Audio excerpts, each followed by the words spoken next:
Hello everyone, this is Mahima Singh, legal advisor at Lexis and Company, and today we'll talk about section 7 of Limitation Act. Now what this section talks about? Now, section 7 of Limitation Act 1963 talks about disability of one or several persons. Now what is that?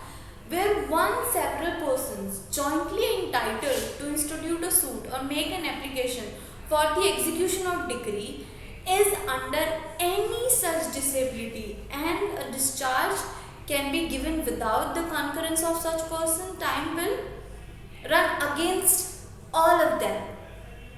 Also, where no such discharge can be given, time will not run as against any of them until one of them becomes capable of giving such discharge without the concurrence of the others and until the disability has ceased.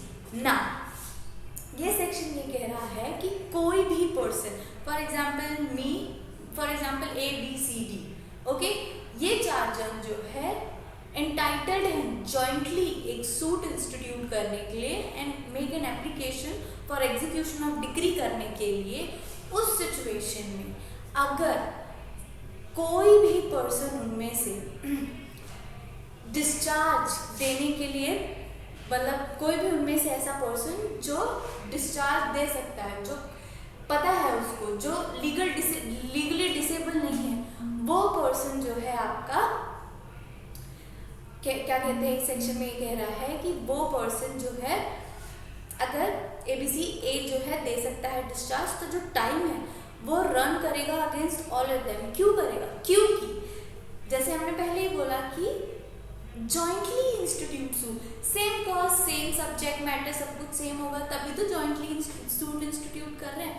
तो इसीलिए ये section ये कहता है कि time सबके against run करेगा अगर कोई भी एक पर्सन जो है उसमें से डिस्चार्ज देने के लिए काबिल है, और अगर नहीं है कोई भी तो उस सिचुएशन में नहीं करेगा टाइम में। Now this is all about section 7 of the limitation act. See you in the next video.